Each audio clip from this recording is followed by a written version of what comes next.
Hi, I'm Max Keiser. This is the Keiser Report. You know, it's a financial war, and coded messages are being transmitted in the financial pages. Let's get into this, Stacy Herbert. Yes, Max, we're talking about financial war all the time here on Keiser Report, and it made me think back to World War II. Under Nazi-occupied France, BBC London broadcast coded messages to the French resistance. Here are some of them, Max. Grand-mère mange nos bonbons. That was Grandma ate our bonbons, and now here's the blue horse walks on the horizon. Le cheval bleu se promène sur l'horizon. Right, this is fascinating. So these coded messages are being broadcast into occupied France as a way to communicate to the resistance. So it sounds like gobbledygook, it sounds like gibberish, but there's some meaning if you understand the code. And we see this now today, don't we, with this kind of financial semaphore looped into our day-to-day broadcasts. Let's explain now exactly what's going on. You start off with a headline like this, Max. IMF drawing up £517 billion package to save Italy, Spain, and the euro. Within moments, I see this tweet from BBC Business. Remember, the Radio London of our modern financial era. IMF denies Italy loan discussions. Right. So you have to really decode what's being broadcast from the centers of the financial war. Obviously, the UK is now hunkering down into the trenches, ready for warfare with the continent of Europe in this new global financial war. And you've got the same thing going on in continental Europe, and you've got the same thing going on around the world. So you have to decode these messages. So in this particular instance, it was just a straight denial of a coded message, but the underlying subtext is that there needs to be a blitzkrieg of cash coming quickly, or there's a Dunkirk in our immediate future. Well, I think what it is that they send messages out like this. Grand-mère mange nos bonbons. But the people who need to know, the financial terrorists, know to read those articles and look for what is really going to happen. So the BBC article, for example, International Monetary Fund denies Italy loan talks.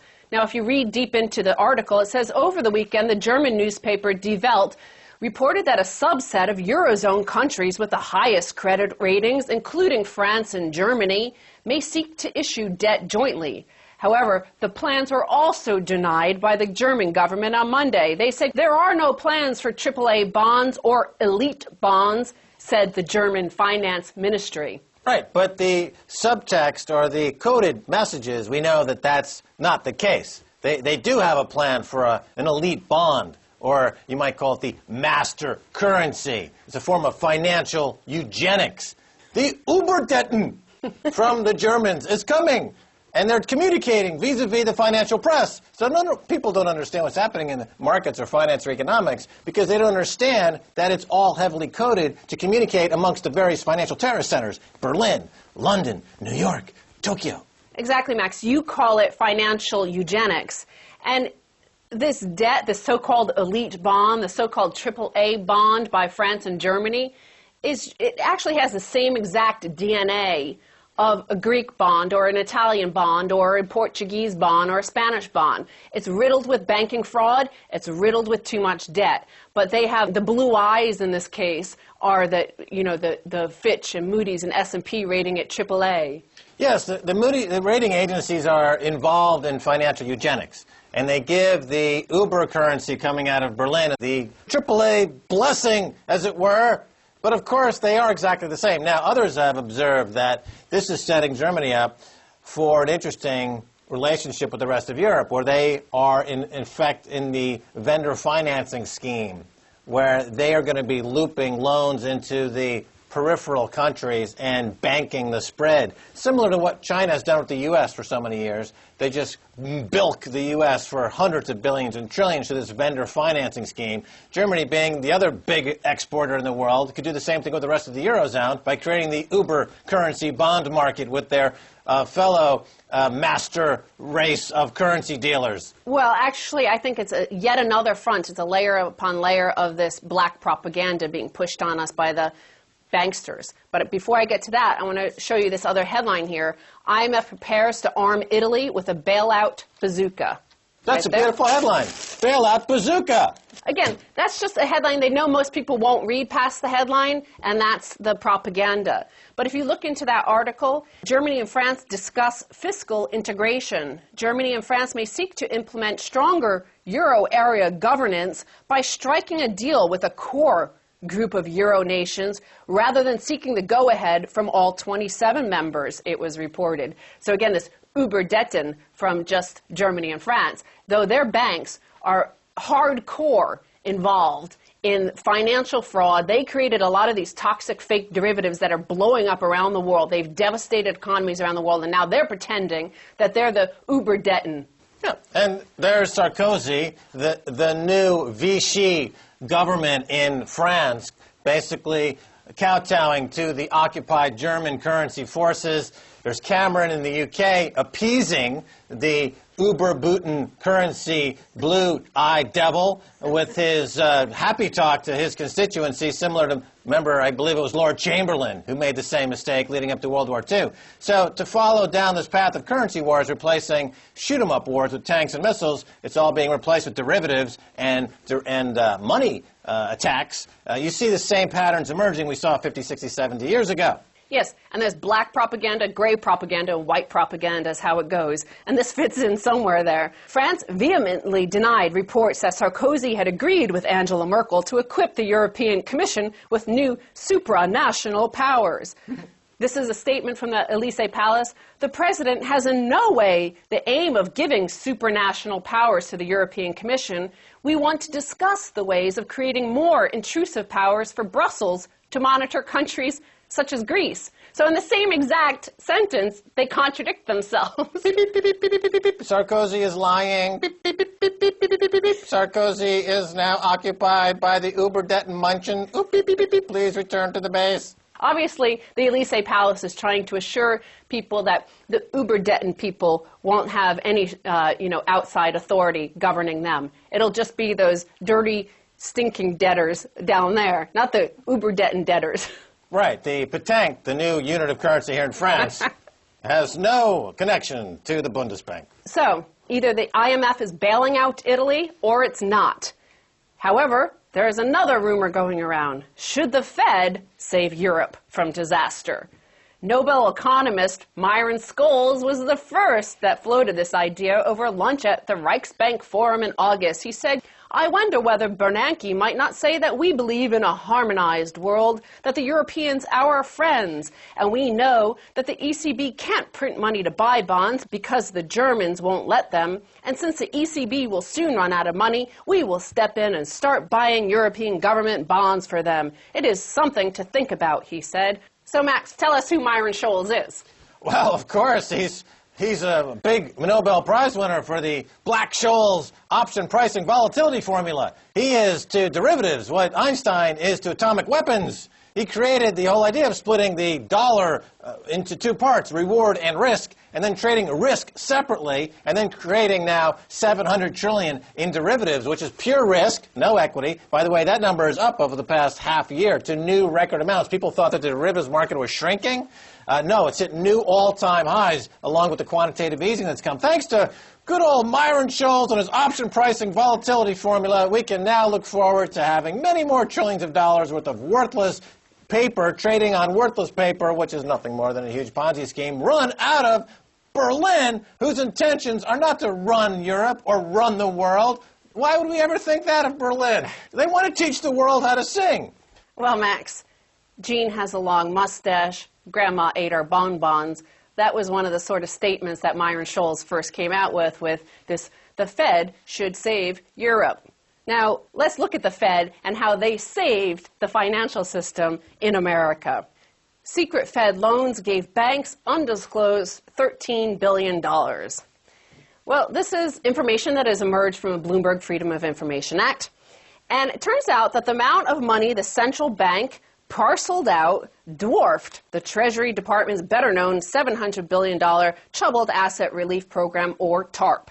add up guarantees and lending limits, and the Fed had committed $7.77 trillion as of March 2009 to rescuing the financial system, more than half the value of everything produced in the U.S. that year. Hold on. Don't go away. I have to grab my prop bag. Is that exactly the same shot? More or less, within a thing? They committed massive accounting fraud. Hank Paulson, Tim Geithner. You know what it is? It's the old slinky school of economics. It's like, oh, here's $7 trillion, give us a loan. And then they get the loan, they go, oh, now it's over in the European banking system to help them fake out some kind of bailout package that they can't possibly afford. Oh, let's back in the U.S. now. Let's do a bailout in the U.S. because we have collateral now, and the banks don't need to be bailed out anymore. We don't need a stress test. They got, oh, wait, now it's in Europe again. No, now it's in South America. Now it's in Australia. Now it's on Pluto. Now it's on Mars. Now it's on some Paul Krugman spaceship in outer space looking for some aliens to bail out the United States due to some Keynesian theory that has been proved completely useless. Yes, it's the slinky school of economics. It never fails until one day we're all speaking German, which I'm Max Keiser, so, you know, I'm prepared for that eventuality. Trust me. Well, the loans were meant to deceive the public and the Congress, or at least it gave the Congress plausible deniability that they knew what was going on. The $7.7 trillion allowed the banks to transfer all their bad debts that would have indicated that they were insolvent to the Fed. And with that, Hank Paulson was able to go hold up the Congress. It was a big show for the population, however, because remember, at first Congress rejected it because of all their taxpayers calling them. And then the second time, the markets crashed and the taxpayer was the one saying, Congress, you better vote for this TARP. But in fact, the TARP never would have happened had they known that the banks were actually completely insolvent. Yeah, and the key word there is insolvency versus illiquidity. Because during the time, remember, it was positioned as it's a liquidity crisis, it's not an insolvency crisis.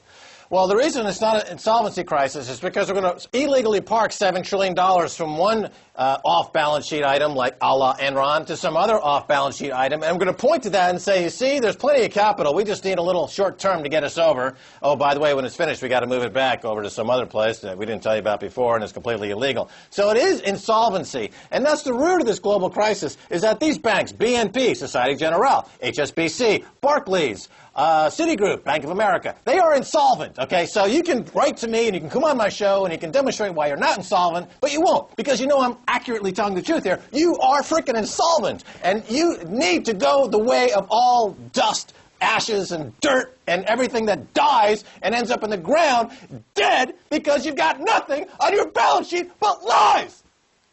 Stacy Herbert, thanks so much for being on the Keiser Report. The baguettes are fresh and ren today. Stay tuned, much more coming your way, so stay right there.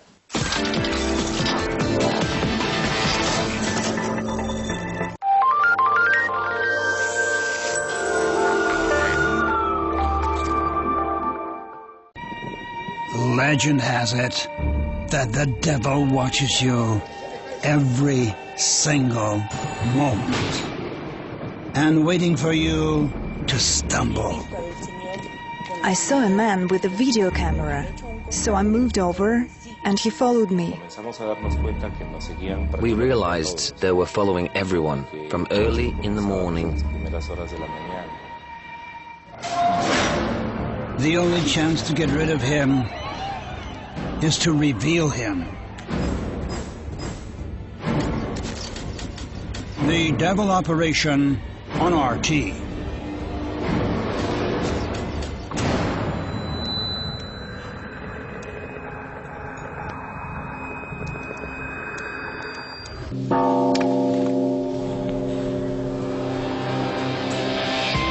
Whether it's life in the fast lane or the slow boat to anywhere, ancient alongside modern art,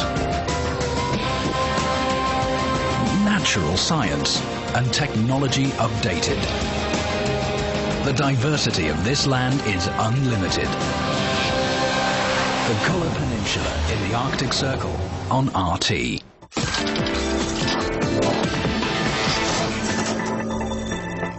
Welcome back to the Keiser Report. I'm Max Keiser. Time now to go to Venice, Florida, and speak with Karl Denninger of MarketTicker.org.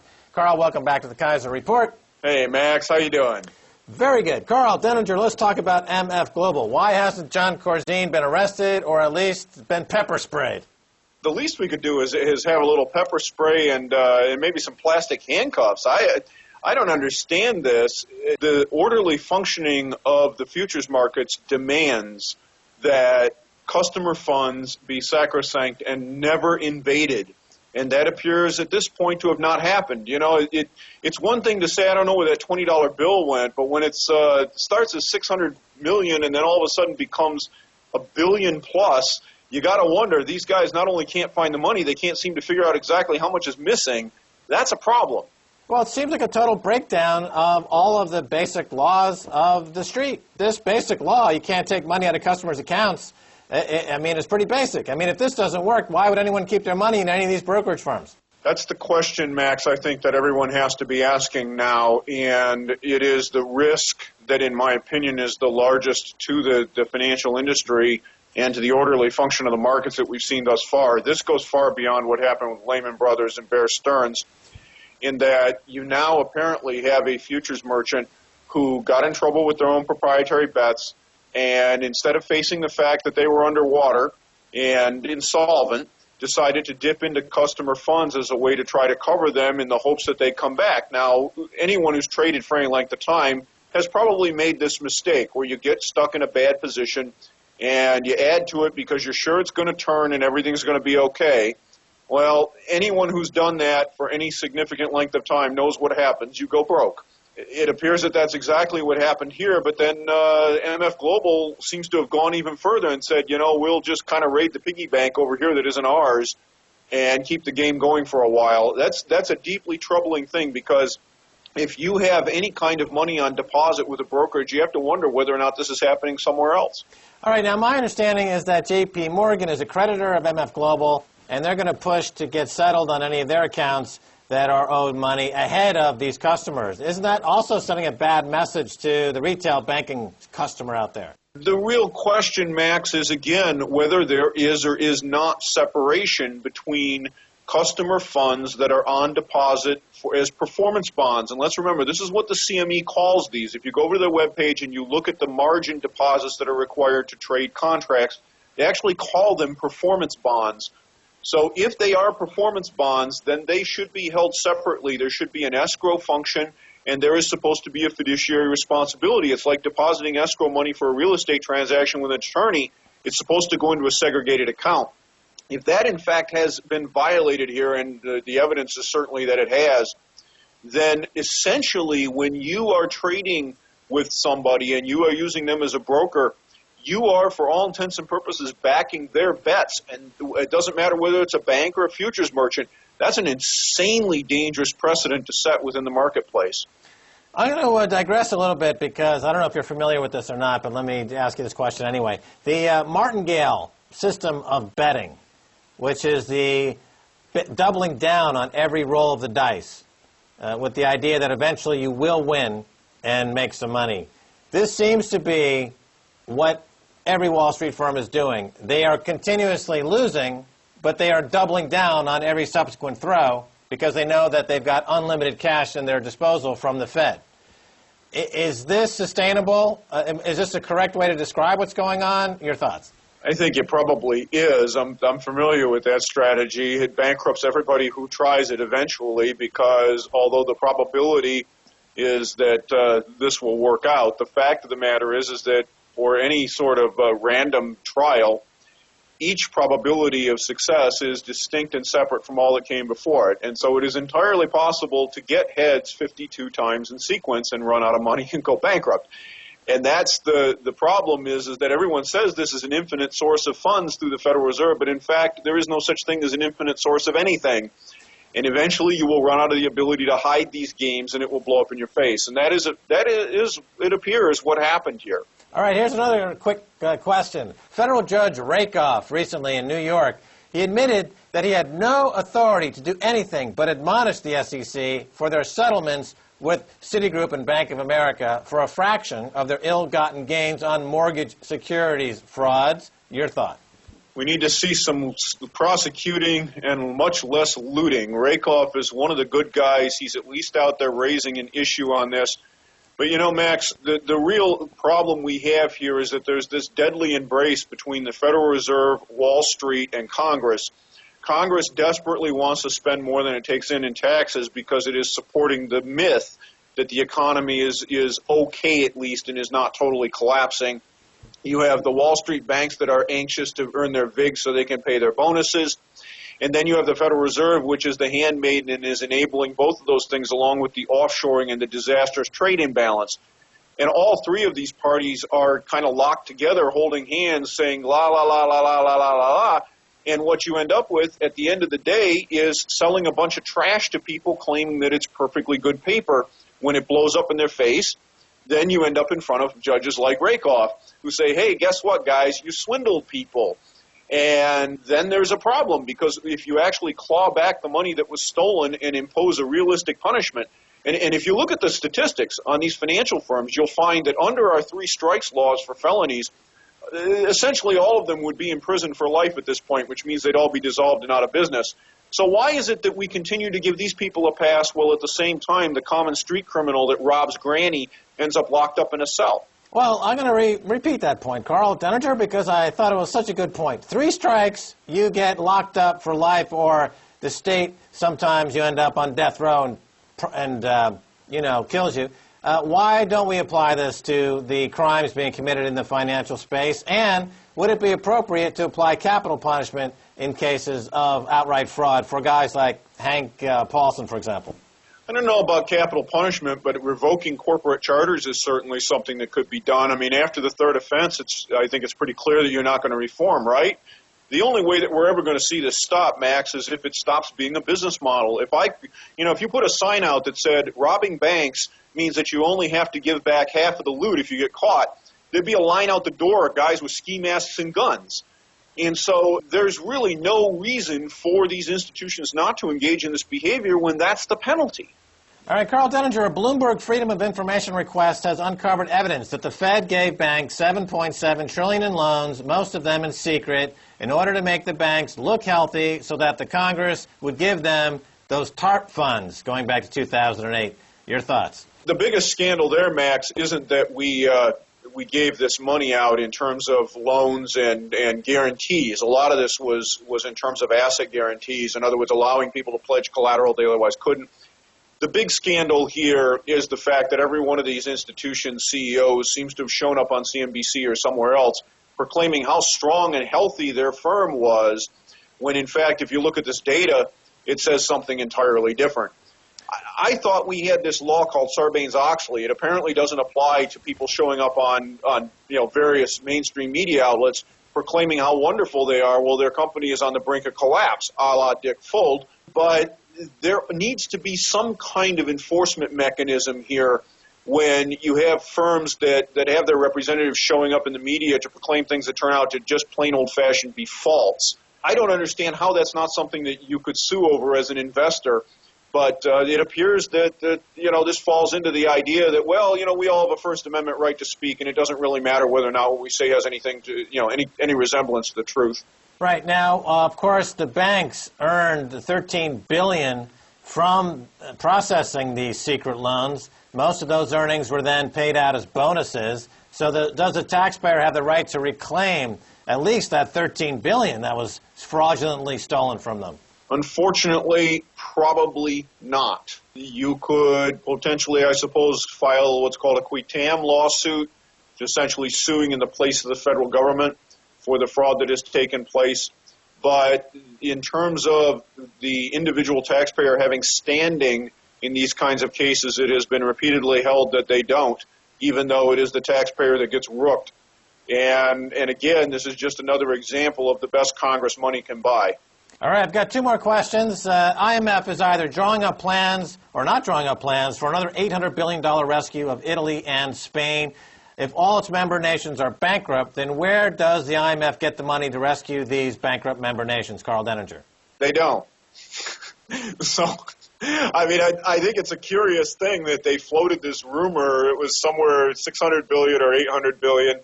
I don't know where they think they're going to get the money from because it doesn't exist. They increased their special drawing rights allocations, of course. But the problem is that the IMF has to be funded by subscriptions from its member nations. And thus far, I think something like 2 or 4 of those nations have actually passed the allocations. The rest have not, including the big ones like the United States. So I don't know where they think they're going to get the money from. And I actually found the headline rather amusing. It was good for a big pop in the futures, but I don't see where the there is there.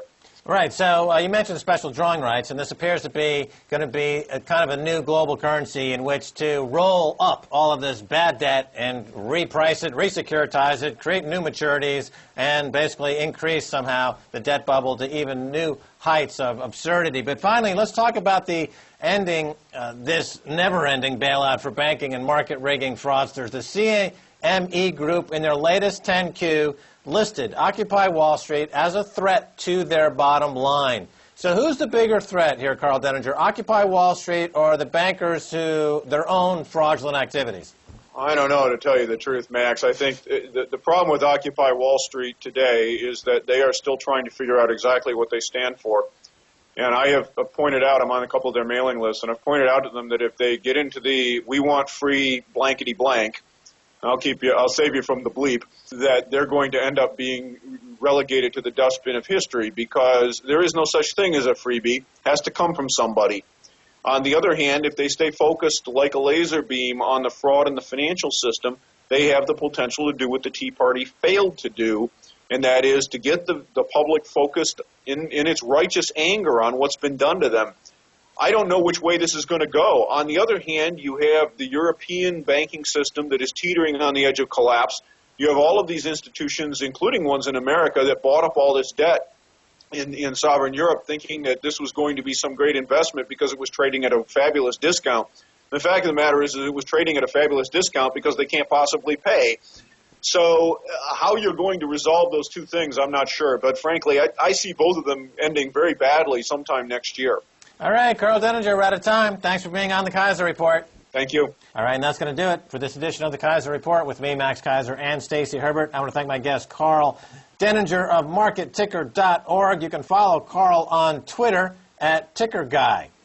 You can follow us at Keiser Report on both Twitter and Facebook. You can send us an email at KeiserReport@rttv.ru. Until next time, Max Keiser saying, bye, y'all.